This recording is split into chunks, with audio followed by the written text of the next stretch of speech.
Four Midwest Guys presents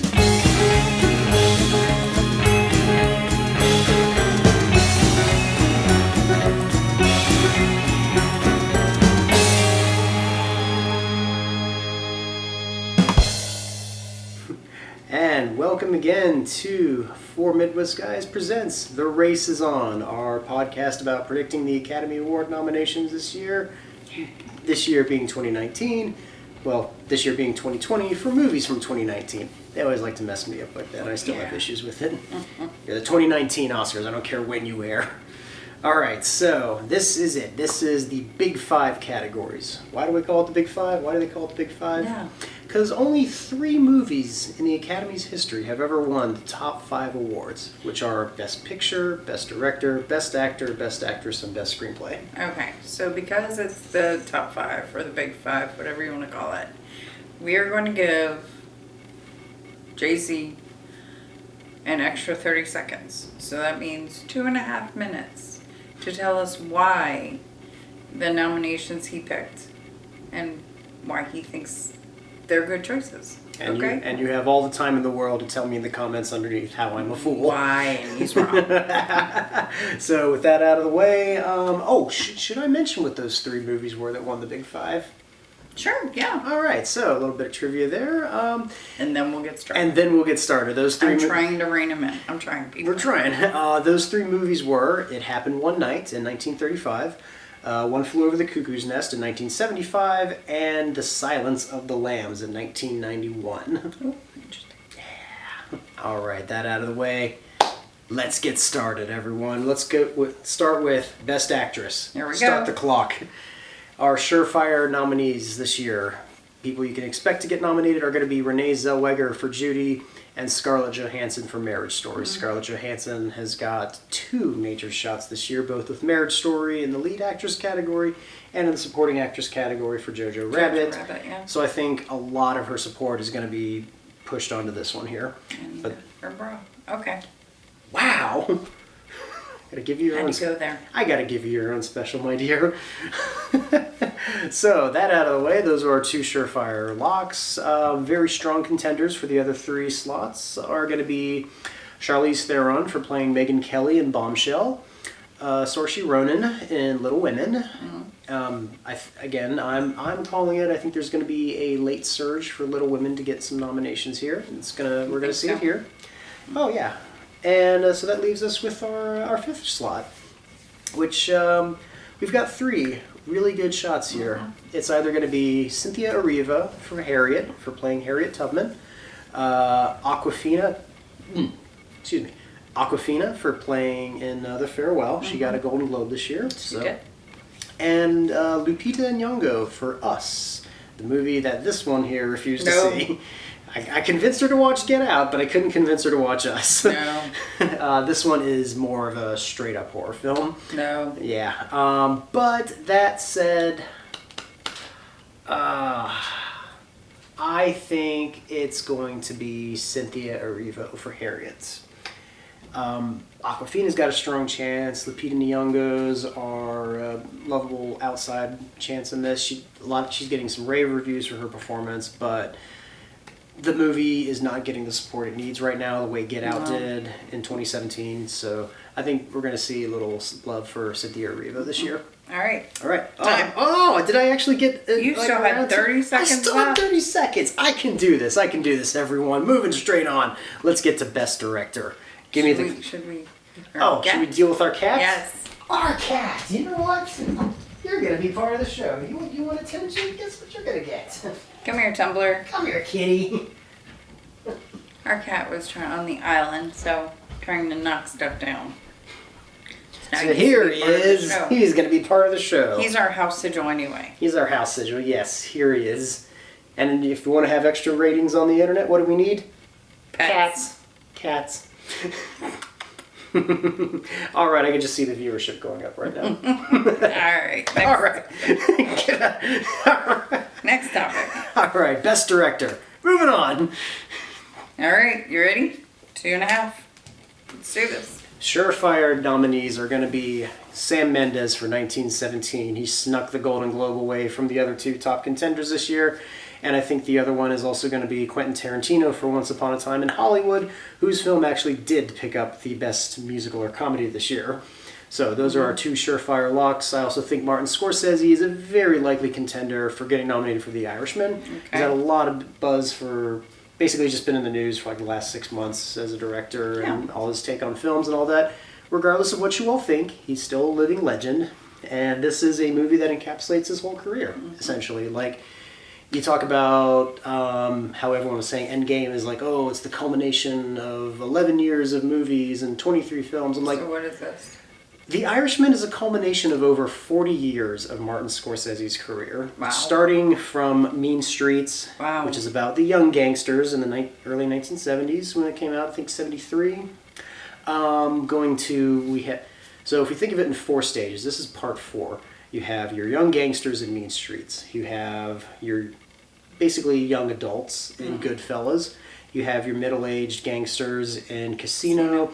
And now we've reached the film about the elder gangster looking back and trying to figure out what it all meant and where his place was. And essentially, in many ways, it's a swan song for not just, it's Scorsese's swan song for the gangster genre. And so, yeah.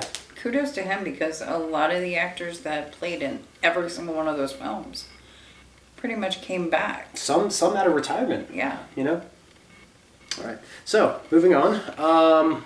Martin Scorsese, my third pick. I just had to give a shout out for his career there. He deserves it. And my 4th slot's going to go to Bong Joon-ho. Hope I'm pronouncing that right, for Parasite. And our 5th nominee. So we've got a 4-way race.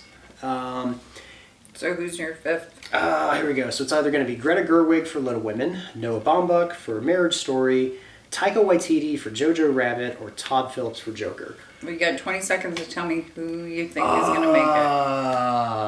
I'm going to go for a shock and say it's going to be Greta Gerwig for Little Women. Like I said, it's going to have a lot of last minute push. 5. Okay. That's all I can go into right now. So, because we're going to be moving on to Best Adapted Screenplay. Give me the clock. All right. Time. Surefire nominees are going to be Jojo Rabbit and The Irishman for the screenplay. Okay. Very strong adapted screenplay contenders. I think the 3rd and 4th slot are going to go to, again, Little Women's going to have its late surge right here. And A Beautiful Day in the Neighborhood, I think, is going to sneak in because this is the same... I think it's the same people that wrote Can You Ever Forgive Me, which was nominated, I believe, was it last year or the year before? It was the year before. And it's, they have a writing style that they get a lot of respect from writers. Like, once you've seen the script, once you've read it, a lot of these scripts are available online. You can read through them and actually see, oh wait, this is what they actually wanted to, convey in the film. I'm kind of excited to see it. I want to see it as well. And that gives us our likely nominees to take up the 5th slot, which is either going to come down to Joker or The Two Popes. That couldn't be any more different. Very different. Because are you going to get a very, very well adapted psychological character piece with an unreliable narrator? Speaking from personal experience, it's a very hard feat to accomplish in writing. Or is it going to be the witty, clever dialogue-based The Two Popes? One minute. I think it's going to go to Joker. I think it's going to be a surprise. The Mad Chaos. The Mad Chaos? Well, and on top of that, if it's going to get shafted in the director category, they're going to want to give it some legitimacy for it being there. And this is their way to show it. And on top of that, it's just... I think it's just the way they adapted it. It almost feels like, where did they draw from? Like, how much of it is from the comics? How much of it is stuff they created themselves? So it could get in there. I feel like they drew this Joker from a lot of previous Jokers. When I saw it, I saw a lot of, Cesar Romero. I saw a little bit of Jack Nicholson. The one I saw the most? Gotham. Season 2 of Gotham. Remember that? Yeah, the little kid. Yeah. All right, we got... Stop the clock, though. 5 seconds. But I also want to stop it. No. I'm going to throw a shout out to a dark horse with Dark Waters. Hope you remember the film. because I worked on it. Please remember this wonderful piece for Mark Ruffalo Academy. For those of you that have already thrown in your nominations and counted for, please remember the film. Here's hoping.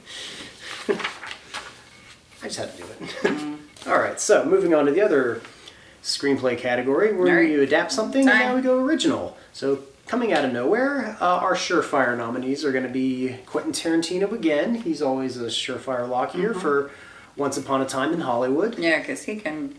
God, make he could an just pull a original story thing out of out everything. of nothing. Like, I mean, granted, yes, he's a wonderful ripoff artist. He's one of the best we have out there. Okay, honestly, this story, the background story kind of came out of Hollywood, not legend, but Hollywood history. Hollywood tragedy. Yeah, the whole Sharon Tate murders. So, I mean, he kind of pulled that from that and then built up on it. Yeah, and this other two. This was a setting, a time period when he was a kid. Like, this is when he grew up. And if anything, I think this is what he always wanted to remember Hollywood as. So you got to think about it. Tarantino is a revisionary historian in his films with Django and Inglourious Bastards. This is his third film that does that. This is his way of embracing Hollywood as he remembers as a kid. The other surefire nominee is also going to be Marriage Story. Noah Baumbach's always very good at creating very unique and original character interactions amongst his scripts. We saw it in The Squid and the Whale. Yeah. And we got to watch more movies. And yeah, eventually we will watch it. Very strong chances at original screenplay, I think, is going to be Parasite, of course. You've heard me. If you've watched the other two episodes, you've heard me saying it's going to be everywhere. Eventually. Eventually. And another one we want to see eventually, I think it's going to be Knives Out. You got to love a good murder mystery. And I think they've essentially created a new Hercule Poirot and Daniel Craig. Yes. Because they're already talking about a sequel to Knives Out. Oh, I'm excited. And I was like, they're like, whoa, why make a sequel? I'm like, why not? I mean, it's going to be just like carrying on a detective film, just like those. I'm all for it. Do it. Do it. Get it out there. Other likely chances we have at original screenplay, 1917 and Booksmart snuck into the Writers Guild nominations. But I think there might be some support for The Farewell. I don't think Lulu Wang's going to have any chance of getting nominated for Best Director this year unless there's a humongous support I don't know about. But this could be her chance to actually recognize her as in the 5th slot of original screenplay. Not The Dark Horse? Oh, I'd like to see Uncut Gems nominated. It would be nice. We'll see how much support it has. Okay. Best Actor. Are we ready? Do you all have enough time? I think. Here we go. Here we go. All right, so our surefire nominees, it's going to be a race between Joaquin Phoenix for Joker and Adam Driver for Marriage Story. Those are the two that I think are basically going to be duking it out for essentially the next 4 to 5 weeks. Yeah, good for them. Yeah. It's going to be Joker versus Kylo Ren today, this year. Very strong contenders. We're going to see a wonderful performance in Leonardo DiCaprio in Once Upon a Time in Hollywood. But we're also going to see the person who beat him for the Golden Globes. I think Taron Egerton's going to get the Oscar nomination for playing Elton John in Rocketman. He not only managed to win over DiCaprio, but he also snuck into the Screen Actors Guild. There could be some... that could be an upset. There could be a lot of support for Rocketman. We're not counting out because we're expecting nominations in makeup, and sound, and costumes, and song. Actor here, I mean, this if it gets all those, that's 5 nominations right there. I think you might hear me talk about it at the end of the episode too. We'll see.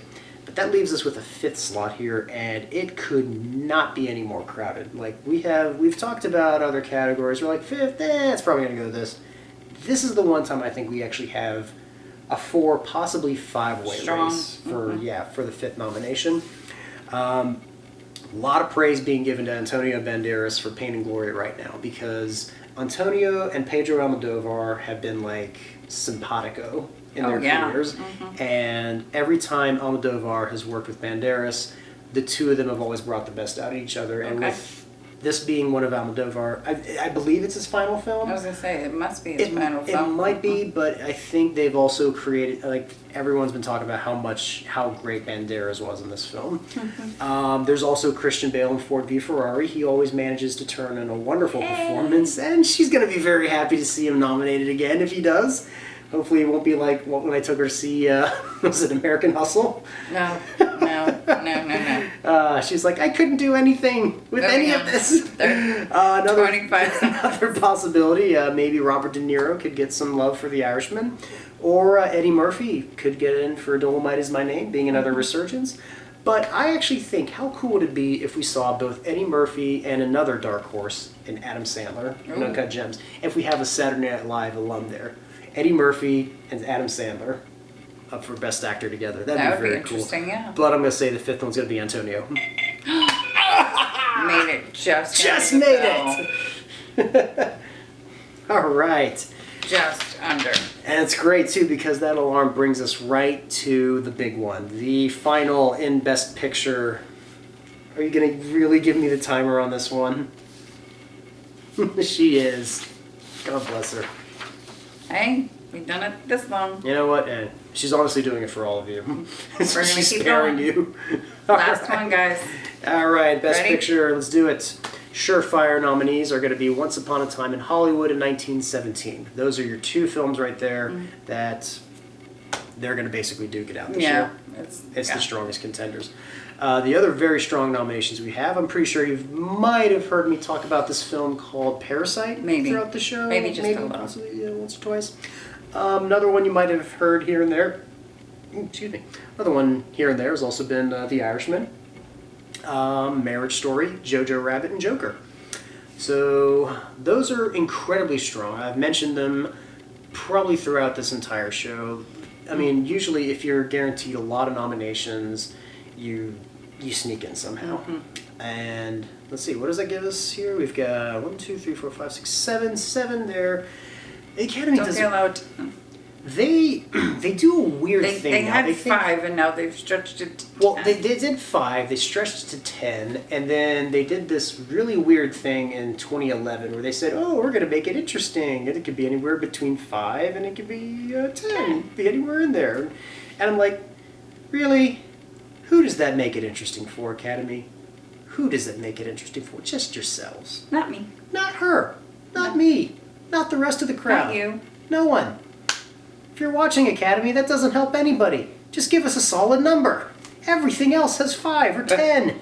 This needs a number. Moving on. Moving on. I'm going to say the other 3 here, because if it's not, I mean, those 7, we're at least going to have 7 nominations this year. But if we're going to have 10, I'm going to say what the other 3 might be. I have been predicting a very, very late upset with Little Women. You have. So I'm going to say that's going to get the 8th slot. I think Rocket Man might take a slot too. That's actually what I was going to say. That was going to be my surprise. Rocket Man's probably going to sneak up there, yeah. Because, yeah, like we were talking about in Best Actor, like he's had, the movie's going to have 5 nominations. Why not just say 6 Academy Award nominations, including Best Picture? It's going to get in there somehow. It's been surprising us. And I think, yeah, Paramount's been going all out with promotion. Like, Hey, we eat up this nostalgic, people. yeah, Come on. and on top of that, like if you go to the Paramount website to look up what other movies they have for your consideration, none. There's no other movies they're considering, just Rocket Man. I'm going to run out of time. I'm not going to talk about my 10th one, apparently. No, you will. I will. I'm sorry, because I have to.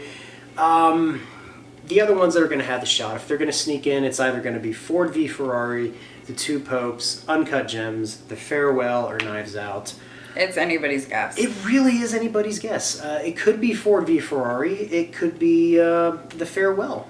Uncut Gems could sneak in. Or Academy, you could remember this little film called Dark Waters.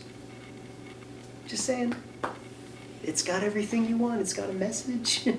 It's got Todd Haynes. But hey, everybody, so there's Jay-Z's nominations for the Oscars. And thank you, Mrs. Jay-Z, for, keeping me nice and restrained on this. Yes, it was my pleasure. Oh, God, yeah. We have her to thank for all this. All right, guys. So you've heard his nominations. Tell us yours. Tell us why. Tell us if you like the 2-minute warning game.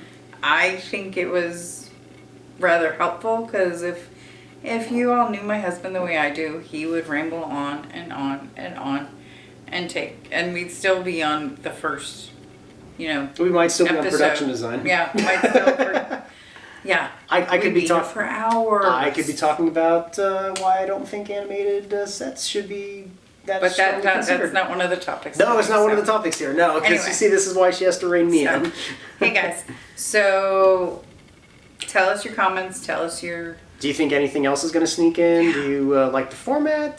Just give us some feedback. Tell us what you think. Do you like the show? And be sure to let me know how badly I did. What is it? I think I'm about like a 90% accuracy with my predictions, maybe. Maybe 95. 95, you think? We'll see.